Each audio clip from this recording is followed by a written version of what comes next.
sonné. Et ça, il y a une question qui est autre. Leader, nous sommes en Pakara, donc il y a un bima, donc il y a un yembi, le simbi miri à Séné, to baluki to zongi. Non, pas question. Les résa va frapper to zongi ici. Bazongi to zongi. C'est ça. Parce que moi, que j'ai l'occupation, moi, quand déjà ma conseiller à Félix, va courir, parce que m'a dit que non, bazar à étranger.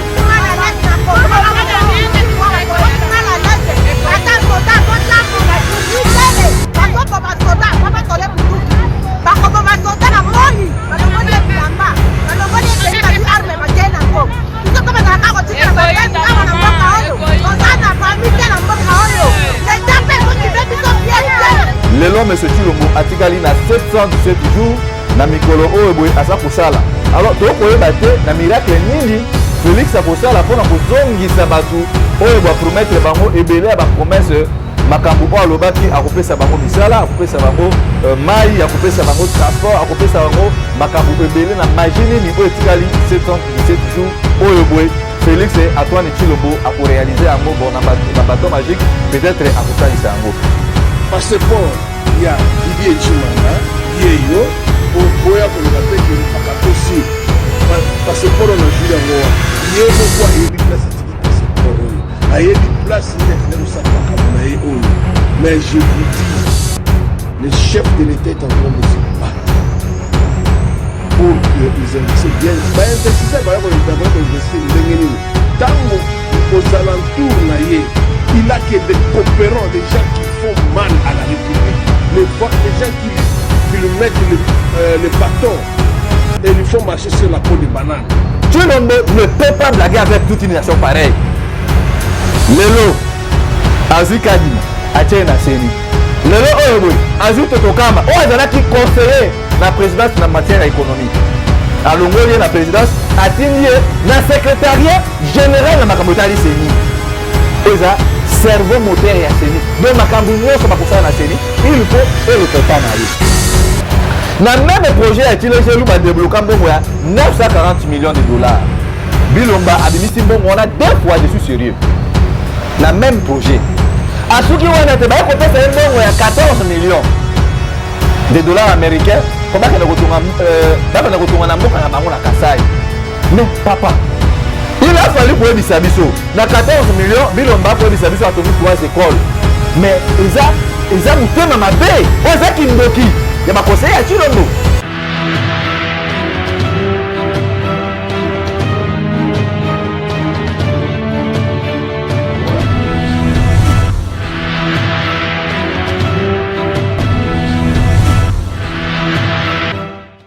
Mbote bonsoir bandeko bisika nyonso bozali boza partout na monde boza na Équateur na Bandundu na Paris mbote na bino tozongi su lelo awa mpona kosala analyse par rapport ya makambo eza koleka na kati ya mboka na biso République démocratique du Congo et puis na ba province na kati ya capitale yango wana lelo autre botalisa bino makambo makoleka na kati ya ekolo na biso wana tokomona Rwandais ba konyokola ba soda na biso ba mama na biso na est ba kolela bokomona yango na kati ya analyse autre kosala lelo et puis bokomona lolenge nini na régime oyo boye ya ba frapper na régime oyo boye ya batu ya bilokos ba kosala désordre na kati ya mboka pour que non mboka ekenda liboso te na yango wana na pesi mama Osea bisika za limbote na pesi ndeko JDK adorable kabu ya sima ya caméra mbote yango wana lelo o tokoloba na kati ya émission na biso na kobanda émission bote sans pour autant na pesa pembote et pas ya moninga mama Osea du Congo mama Adolo na mama Jolie na Suisse mbote na bino yango wana na Florence et puis nande ko na biso Mamour bande ko ba congolais likambo eza passe eza boye lelo oyo botan to koloba que Félix aza élément dangereux na kati na mboka na biso bande ko ba kotia biso tembe tango président élu Martin Fayulu akoloba que non mwana mboka to benga ye mwana mboka bona ça c'est lokola bande ko misu balinga to benga mais to ko benga ye Chilombo azui mboka asimbisi yango epa ya ba étranger bato misu ba koloba ke no bino bato ala muka bino bato ya boy mais a boy ça réflexion to ko sala pona utalisa bino makambu o eza koleka na mboka na lolengi ya mabe tolobaki awa l'autre fois que basoda rwandais baza déjà na kati ya mboka na biso lelo o boy basoda burundais pe baza na kati ya Congo omoni lelo Congo ekomi na colonisation oyo boye moyen ya kodéfinir yango eza te. Mais chose grave bandeko na biso ya UDPS lokola baza bato oyo boye bakomona toujours makambo ekotambola malamu na kote na bango bakotala risque oyo mboka eza koleka te. Lokola na kati ya UDPS bateyaka bango kofinga kobuka biloko ya batu yango na biso tokoyebisa bandeko bazonga nsima batala bisika oyo bo mboka tobandaki na yango na bisika oyo boye tokokende na mboka yango wana tokosenga ndenge tobandaki koloba awa boye bandeko bakongole bakongomani boye bake mission oyo eza mission ya solo oyo tokotatola tokoloba vérité pour que bakongole bakomprendre lelo monsieur Tshilombo atikali na 717 jours na mikolo oyo boye asa kosala. Alors tokoyeba te na miracle nini Félix akosala mpona kozongisa batu oyo bapromettre bango ebele ya bapromese makambo oyo alobaki akopesa bango misala akopesa bango mai akopesa bango transport akopesa bango makambo ebele na magie nini oyo etikali 717 jours oyo boye Félix Antoine Tshilombo akoréaliser yango bon na bateau magique peut-être akosalisa yango. État de siège ndenge tolobaki na introduction na biso état de siège oyo boye eza simple escroquerie. Na Ituri ba gouverneur militaire ba généraux o bazakuna ba généraux ba kosala musala te ba généraux musala bazui ba kozwa mbongo ba kopesa ka ngwe pa ba musicien ya Ituri ba kubwa kaka ba mabanga olia ko s'occuper na kambo ya sécurité tali mboka ba généraux na biso ba koti na ambiance na régime ya Félix Antoine Tshilombo yango na tomi tuna Tshilombo azui ba soda rwandais azuba soda burundais azuba soda ugandais baza awa na kati ya mboka na biso mais lelo oyo boye na Ituri na est bako continuer koboma basoda bako continuer koboma basoda congolais bako continuer koboma basoda rwandais preuve eza que ndenge muzi alobaki soki tosali attention te ba utu na ba ima bakokoma na Congo lokola bango nde bakolo mabile eloko wana non seulement que ba rwandais baza koluka ko s'imposer awa na kati ya mboka na biso mais lelo oyo boye Yoweri Museveni aza victime ya eloko wana. Yoweri Museveni ayambaki ba Rwandais oyo bakimaka na Uganda apesi bango mabele lokola pa na biso toyambaki ba Rwandais bakomisa bango babanyamulenge ndenge moko ba Rwandais oyo bakimaka na Uganda bazwi mabele wana bakomi ko imposer epai ya président Yoweri Museveni que bango pe baza ba autochtone. Alors tozomi tuna ba Rwandais oyo bo juste mission na bango eza nini et puis baza koluka nini parce que lelo oyo be pa Yoweri Museveni ekosimba te parce que Yoweri Museveni na Uganda aza un guerrier aza na souci esprit patriotisme na kati ya mboka na ye mais bota epa na biso na Congo bakuti un président incompétent un président aza koyebele kwa kosala te ba Rwandais bakomi kopesa ordre et puis bakomi konyokola ba soda na ba policier congolais na kati ya mabele na biso lelo oyo boye mbongo Tshilombo alobaki akofuta ba soda congolais $400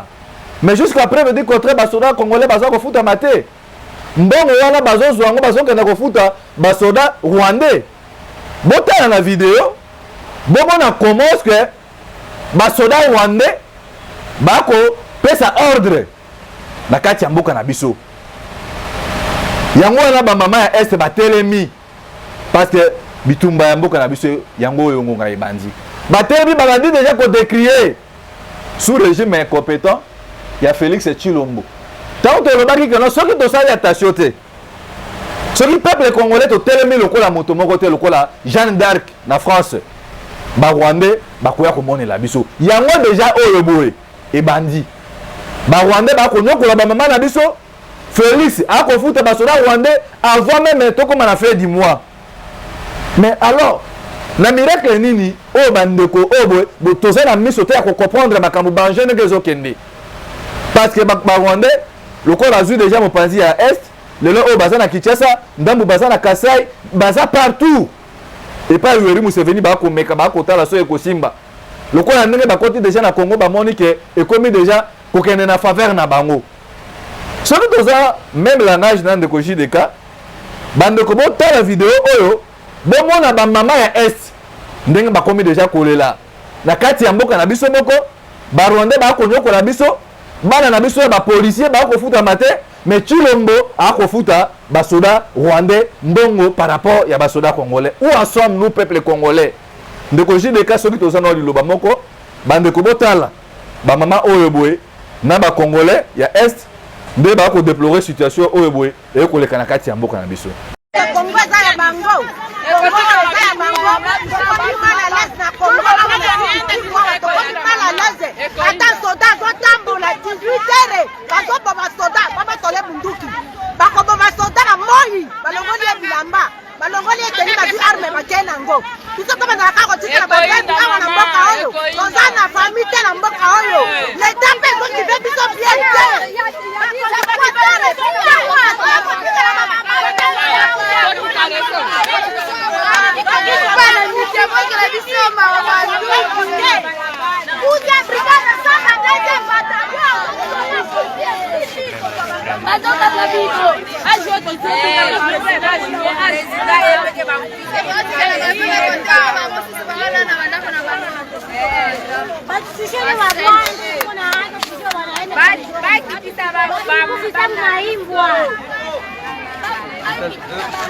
Atutokea kule na bajolote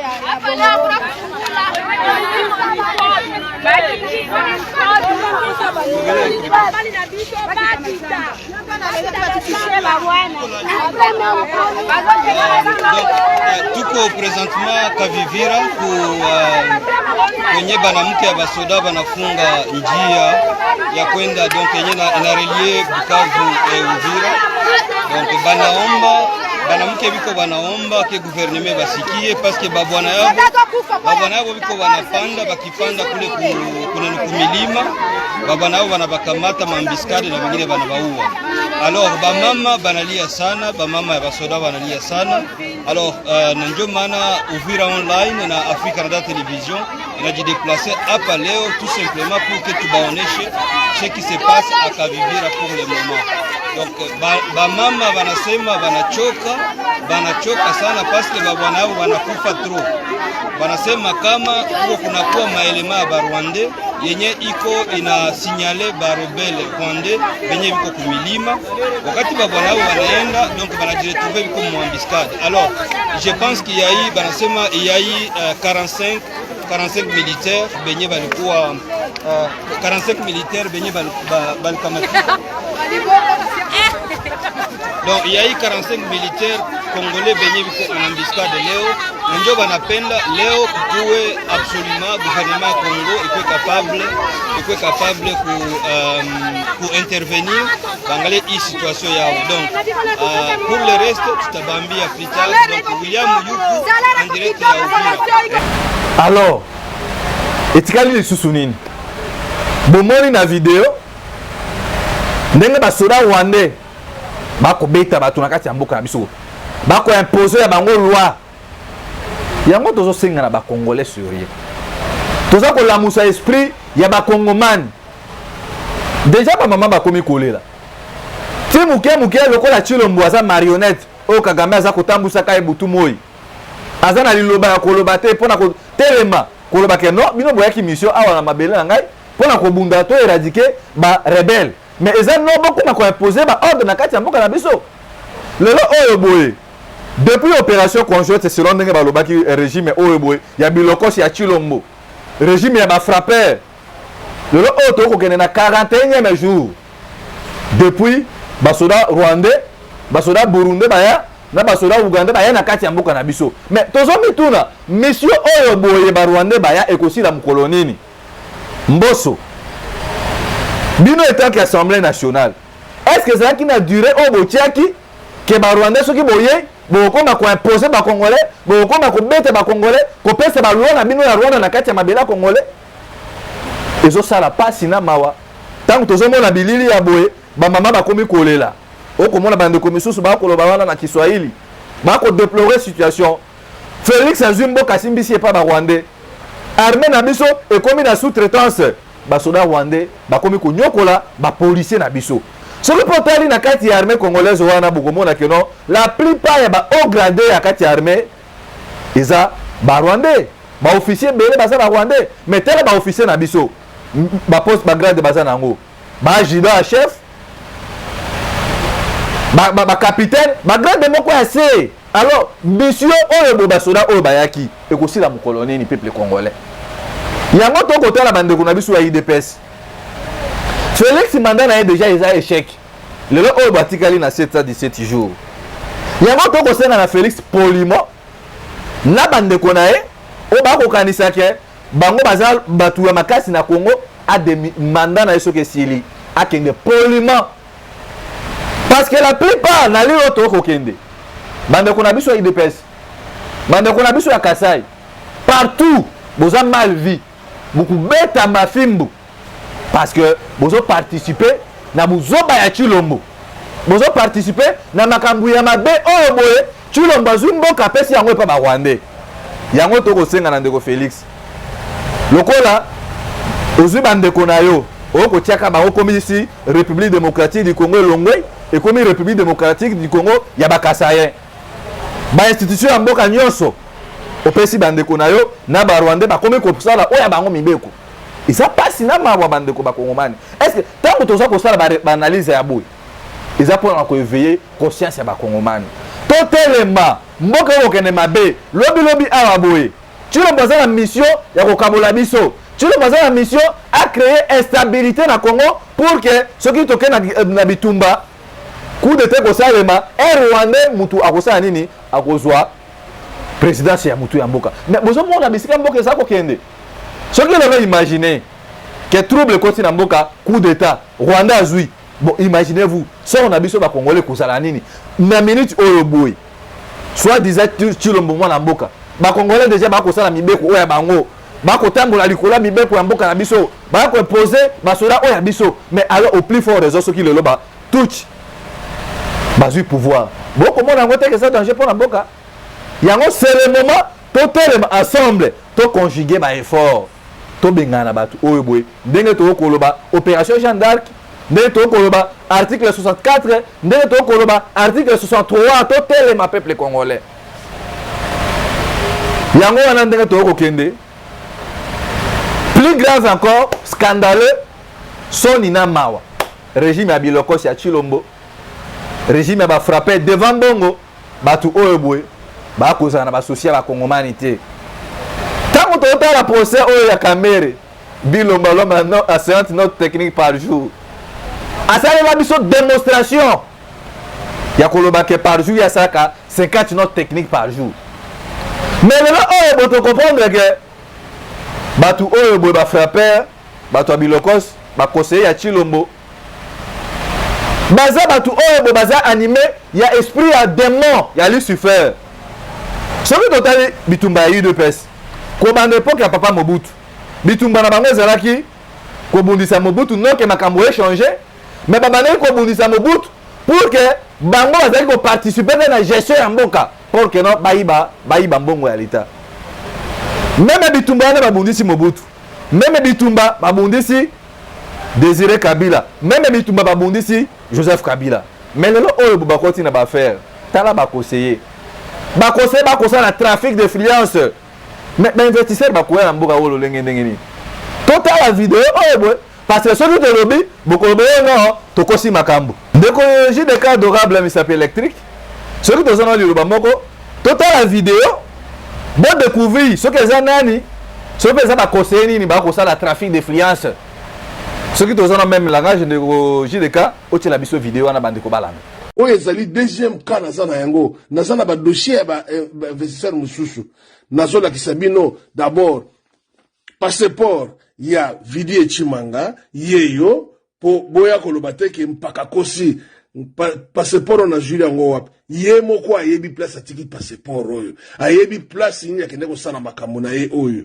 mais je vous dis le chef de l'État est en train de se battre pour que les investisseurs viennent. Bah, investisseurs, bah, investir tango aux alentours naïe. Il a que des coopérants, les gens qui font mal à la République, les gens qui lui mettent le bâton et lui font marcher sur la peau de banane. Ah ouais, beaucoup de monde, hein. Dengue, bah, frapper. le président de la République est entouré par des frappeurs. Oyo Vidi Echimanga. Bomoni diama oyo ya simbi oyo. Diama oyo boyoka kaya makelele ya mende na kukene wana na oyo saile bino ngo na audio po boyo comprendre makambo très bien.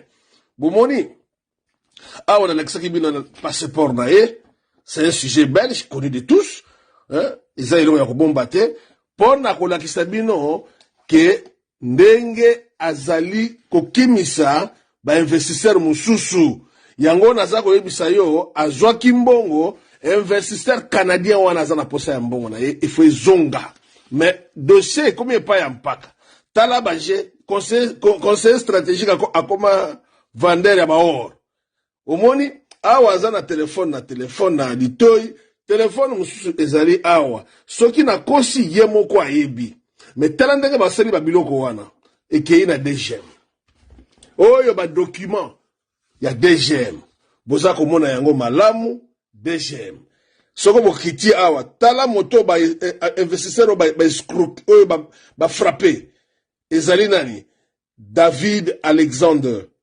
c'est un sujet canadien bomoni il a été invité par qui soi-disant prise en charge soi-disant par Vidi Echi mais bomoni vidéo tant tozolo ba mboka oyo boye eza dirigé na bana mboka te boko mona conseiller ya chef de l'état nationalité belge boko mona conseiller ya chef de l'état azako munda parce que ayebi ke azane congolais te trafic d'influence akeko zwa mbongo ya batu mikande za wana bomona na DGM ndenge ba kosala trafic d'influence na bango na libanga ya munene na boko tanga kombo na awa boye bino mo ba congolais bo découvrir ce que ça nani un conseiller qui se bat, un conseiller qui n'a pas le souci à kotonga na kati ya Congo.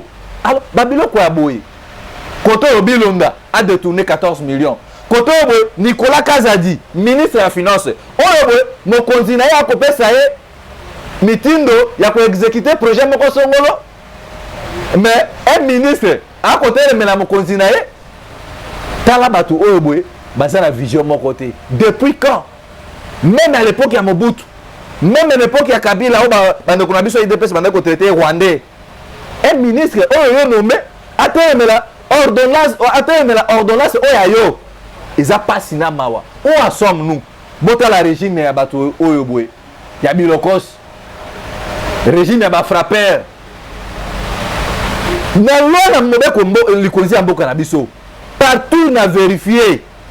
Aucune loi n'a prévu qu'un conseiller ya mokonzi ya mboka akoki kokende ko exécuter projet moko songolo pakala soki te gouvernement projet oyo bapesa ki ya chile gelou ya kokende kotonga banzela ya kotonga ba école eza na compétence ya ministre ya ITPR ya muto za chargé ya makambo wana mais boko mona ba détournement un kosalema Chilombo za complice na makambo oyo bo parce que soki totali na mwa sima bozo mona Bilonda, l'homme a 50 notes techniques par jour. Mais les mains à na téléphone, ça les mains à wabo. Na même projet à Chile Gelou ba débloquer bon 940 millions de dollars. Bilomba abimisi bon on a deux fois je suis sérieux. Na même projet. A ceux qui wana te ba ko pesa bon ya 14 millions de dollars américains. Ko ba ka na kotonga na mboka na bango na Kasai. Mais papa il a fallu que Ebisa biso na 14 millions Bilomba ko Ebisa biso atongi 3 écoles mais eza mutema mabe oza kindoki ya ba conseiller ya Chilombo ya mona yote ya bino a défi ba conseiller ya Chilombo botala bango bayaki mabumunzala ils sont venus de nulle part yango devant bongo batu o ba ko bikisa yango te lelo bomoni Bilomba ko loba école moko na Mbujimai batongi yango na 3,600 000 dollars 3 600 000 dollars. Mais il a fallu Bilomba Bisabiso, na kati ya école wana, il y a eu combien de briques de côté, combien de plages, combien de clous, combien de tonnes. On est côté ici. Bota la Moyibi, à ciel ouvert. Tant Manobalu ko conclure Bilomba. Mais il a fallu ko banana Chilombo parce que Chilomba bi makambo wana. Tant Chilomba ko finga mboka oyo boy. Ezur Félix. Nulle part. Ba ko foutre la transport. Bako tangisa bana na ye bako futa ye 2 millions bande ko ba congolais bota la salaire au Félix a kozwa 2 millions de dollars par mois Si on joue 2 millions de dollars par mois, on multiplie par ça, divisé par 30, il y a un ça là, 30% au Kabila qu'on touche équivaut à 680 000 dollars. Mais Chilombo, c'est un incompétent. Aïdi Makambo qu'on le battait. Yozophine na batu kero, mboko déjà ekufa. Même batu wana, oza kozwa, baza ko futa yo na liste civile. Liste civile eza batu nyonso ba Congolais ba futa ka Félix. Ba ko futa Maman Marthe 400 000 dollars par mois. Maman Marthe ça ka place ni. Denise Nyakeru. Donc, famille est Chilombo. Mais ils ont insulté, oh, Chilombo, ça dit envers les Congolais. Il y a un autre qui a Chilombo. Abongama, au fin des Congolais, oh, comme déjà plusieurs fois. Il y a Liboso, au fin des Congolais, ça va Ndoki. Il y a mis Balé, au fin des Congolais, ça va combattre. Il y a mis ça tout, au fin des Biso, et puis ils ont continué comme d'habitude. Et puis Biso, au le peuple congolais, le coup de tout peuple, te permettre de bureau quoi, Chilombo continue au fin des Biso. Ako yiba mbongo bakose pa ba ko bunda bakose bisika mesu bakose ba trafic d'influence au bazar nationalité mais pas congolaise. Alors na anga ya boye ba investisseur ba ko ya ndengeni et c'est danger conseiller ya chef de l'état ndenge to ba ki l'époque Mobutu aza mutu obo avant na kana bureau mona na kate mais bota la régime ba frapper ya Chilombo régime ya Bilokos ba conseiller ba ko tambolaka libanda bako saka ba projet oza na compétence na bango te bako tambola na mituka ya présidence na nyango sotoke awa boy bako se ya Chilombo mituka ya présidence bako lia taba ba mesu bako zo mituka ya présidence bako kenda ko lakisa basi na bango ba makango na bango. Le pays est commis na bassesse mboke kiti na se toloba te bitumbe bandi bomoni bisika o bato bako kende. Un ministre de la finance na mboka kufi. Aouti ko somba lo pa moi ma campagne ah bino ba combattant ya IDPS 1 800 000 dollars à Nicolas Kazadi. Dans un pays où kufi, botal ba ministre na ba conseiller ba course au parcelle, course ya basi, course ya mbongo. Ils a pas sina mawa. Tout ça bitumba o ba to bundaki, o ko mona conseiller ko ba j'ai risqué ma vie pour l'IDPS. Mais papa yo risque vivre na pour na IDPS. Alors bon est-ce au Congo. Donc au risque qui vit na pour na Congo, c'est pour l'IDPS. Yango le peuple d'abord et comme le peuple aux oubliettes. Peuple congolais to fongola miso. Parce que batu oh ceux qui to tiki bango. Bazo mboka au selon de bazo ça ba prétexte na ba que non, bazo mboka deux mandats. Mais tu éviter que ça scandale. Dans 18 ans Kabila yibi wa ingala yeba. Mais bango na 3 abotala makambo basali na Ituri. Maman Denise Nyakeru a juste 55 000 parcelles. Na Luala Bepa Fifi Masuka. Bande kwa Félix. Mutu na mutu azana kare minye naye. Est-ce que batu oyo bayaki na vision ya kotonga mboka ou be bayaki na vision ya destruction, bayaki na vision ya kokambola bakomani, bayaki na vision bakotisa mboka lelo oyo boye ndenge mboka komi na occupation. Ils a pas sina mawa. Félix c'est un incompétent. À la question de compétence na gestion na yeka ya 3 ans. Il y a un bande ko boko mona to ko cheminer na suka mo mukie to kana ko chiter na mission na biso ya mokola lelo. Et là ko ça biso passe. Ba mama muziki ba moninga ba mama baninga mama océan. Botela bitumba auto banai ko ebisa bino na loba l'autre fois. 2022 na interpellé la conscience à président Louis Martin Fayoul. Président 2022, il y a un homme qui a bougé la ligne. Ceux qui ont sali action T, Chilombo, à comment on a vu ce message pour le bas, pour ça la marche de santé. Non, il faut Makambo changer. Pas autre ni moi encore ma déclaration politique. L'heure a sonné, nous devons nous mettre au travail. Quel genre de travail? Travail sur terrain, au Sénat. Batuba quoi indé le bas yango ndenge maman au CA de la presse à lobaka et kufa mutu et tikala mutu les réserves à sitini sous-souté. Nous devons nous mettre au travail pour sensibiliser ma jeune totalement parce que Chilombo ne peut pas blaguer avec toute une nation pareille. Lelo Azu Kadima Atiena Seni Lelo Oeboy Azu Totokama o azala qui conseiller la présidence en matière économie.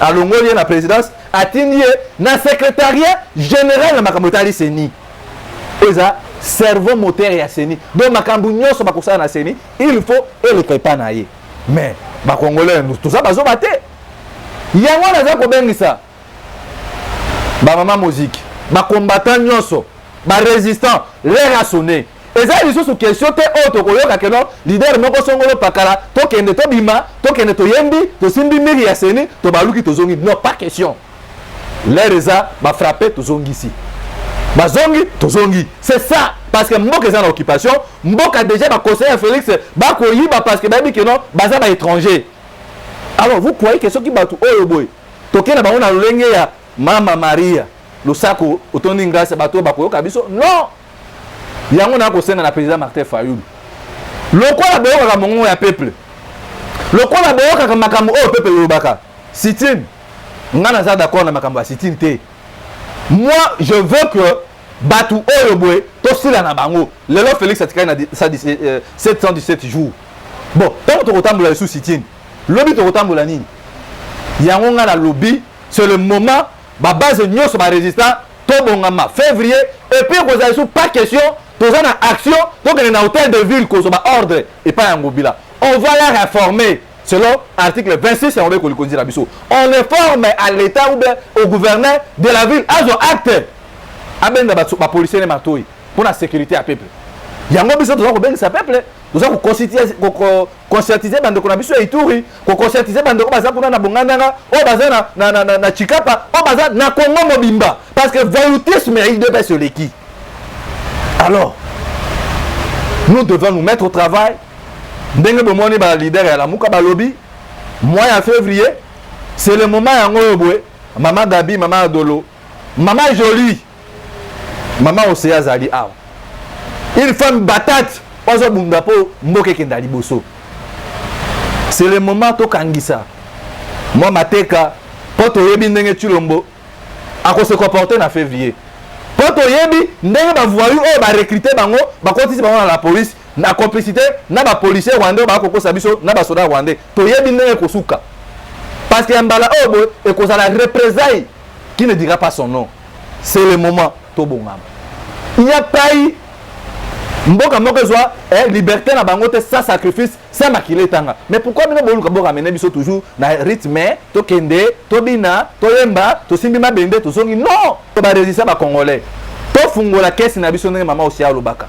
parce que jour jitango to ko bima na barabara to yebi te soit to zonga soit ba misu ba okena hôpital soit ba misusu ba okena prison moi mateka na biso moi maïza la wana moko akoyi ba misusu bazuye bakene en hôpital c'est comme ça que nous allons libérer les pays et non que to bima to ke to sali to da papier to yembi to baluki non c'est pas ça et yango 2022 nous devons voir clair bon moi déjà qu'on a Félix a commis ko rouler bateau atteindre déjà bémissaire na et pas Emmanuel Macron yango biso to bi Félix a conseillé la deux mandats soki Emmanuel Macron aza président en France parce que to bi biska Félix a kenaka n'Élysée ko za ordre pas Emmanuel Macron soit longo kuna kitina Kagame et puis atamboli na Afrique mobimba lelo oyo boye botala ba Sénégalais ba ko finga ba Congolais la RDC a passé à l'Union africaine juste pour na kotambola ba voyage on ne mérite pas ça yango zo senga année oyo boye nous devons bouger opération Jeanne d'Arc ba résister bisika so bozali botelema parce que soki totiki Chilombo na liyo to ko kende ndenge botali ba vidéo wana bomoni comment est-ce que ba rwandais ba ko nyokola ba mama na biso et puis ba ko imposer ba soldats congolais ba ordre makati ya mboka na biso bon Chilombo atamboli lelo o ba ko bisa biso toza na retard ya 7 mois pour na ko organiser maponami bon comment la tête que Félix aza makanisi mabe Richard Maweja un gouverneur incompétent qui ne sait ni lire ni écrire. Bota la province. Félix bisika tamboli. Bisika nyoso Félix a kotambola okutanga toujours na ba problème. Même maintenant sur la si Félix c'est 2, 3 à 4 ans, 4 mandats, il ne fera absolument rien parce que yemoko azana vision te, azana programme d'action te, oh boy, akosala keno apesa mboka ezwa ela ya sika. Yango to ko bengisa ba congolais nyoso consciencieux. Botala ba frapper régime ya bamiyebi bakose bako bunda bakose bako détourner mosolo Félix a complicité ayebi makambo wana mais bako lobela yango te toko interpeller ba députés nationaux ba déshonorables durée ba tu o ba ko bunda na mboka na biso lelo ba kokesi 41 jours et ko sina mukolo nini soki biso bana Congo to télémité bitumbeza makasi peuple congolais c'est le moment to ko interpeller conscience na mutu bisiko zali zo conscience tala ndenge ba ko nyokola bandeko na biso ba soda bazangi mai ndeko jibe ka soki pona kana kosukisa po na ke Félix c'est un danger pour la République boza photo botala na Équateur partout c'est ka boza passe na cas militaire basoda mai basoda bana tenir malonga te eza passe na awa nde tosukisi bomoni comment que basoda na biso bazali mais botala basoda rwandais bazana na casque na bango bako bunda bitumba mbongo wana bo détourner ba conseiller ya Chilombo soki botali ba faire na biso ezala soki akena bitumba bazana na casque parce que soki ba a Tibal ba beti licence ekoti et réduit force ya licence mais botala basoda na biso bako bunda sa casque wana mbongo wana bima 8 millions de dollars nous avons des preuves tozana ba preuve wana awa ba conseiller ya Félix Miyibi komana na mokonzi na bango moyibi koyiba mbongo aram mbongo ya gratuité de l'enseignement mbongo ya Thomson mbongo ya ba voyage akosa la congolais na voyage moko wakena na Malawi tango azongi tilelo oyebwe Félix azongi saka lisu mbongo te mbongo wana etikala ekenda wapi mama Adolo mama Jolie mama Gabi ba mama ya mama Océan février biso to kende bitumba lokola déjà ba leader na biso batalisi biso pour que to se préparer yango to sengi na bino façon to ko senga bino te mais botala to kende na bitumba esenga nini eko senga na zama gourdelette na nga mai eko senga na zama eloko na ngai yango to zo senga pe na ba chef coutumier mboka DG Kei bo batela mabele ya nzinga kuvu bo protéger bana na biso bo protéger biso bana na bino parce que boza na mission wana na article 63 ya ko protéger mabele na biso mais soki botiki biso botala bisika mboka kokende ba Rwanda ba koya na Kinshasa ba koma opeso bango mibeko soki to sali pe attention te ne ba komi ko cha Yoweri Museveni e musukusuku ba changer constitution na Uganda constitution mboka na biso e ko sala modifier yango to osena na bande ko na biso ya Kasai boko esama mutambu te parce que Félix akopesa bino musala makasi oyo kozala impardonnable parce que na ba province nyonso bakodiba ba caprice na biso ba caprice na bino te yango wana na pesi maman Océan de la presse congolaise merci donc on appelle ça biso espace ya kusala analyse na sima ya caméra tozaki na ndeko de cas adorable misapi électrique na pesi mbote pa ya maman Mamour d'Angola na mokitana Florence ya Kabu ya l'homme puissant bisiko sali na bosani bino te mbote moninga ndeko Alino Moke maman Henriette maman Gislaine bunga yango c'est le moment ndenge maman Océan lobaka to sala mwa nzinzani po to kangisa mwa mai oto ko bunda na bitumba merci bomoni comment que ba binationaux ba conseiller ya Chilombo ba ko yiba mbongo ba ko somba mapangu sa ba sombi ba mapangu na Istanbul na Paris ba appartement ya cher ya luxe même boko yoka na okufa février c'est le mois des actions moi je ne fais pas membre de makambo ba cité biso to sensibiliser peuple poto bimisa mboka na biso na bolema bande konya so bo separa na lutte auto salaka le lobo moninga na moi chemise mais tant on a se comporter na zela pona mboko ya ngai tant on ndima ka mutoke ko beta ba policier ba ko benda nga na ciment ba ko benda nga na prince kuna to zoka esprit mosusu bande konya so ba wi okomela biso ba proposition ba conseil numéro ezali plus 243 81 73 11 702 plus 243 81 73 11 702 wana nde bokoki kokomela biso parce que ngonga yango oyo boye tobongama parce que ba policier congolais baza ba voyou toyebi nde base comportaka alors tokolinga eloko wana te soki babeti biso pe tobongama déjà mpona kozongisela bango yango tozobenga na mwana congolais nyonso congolais kinois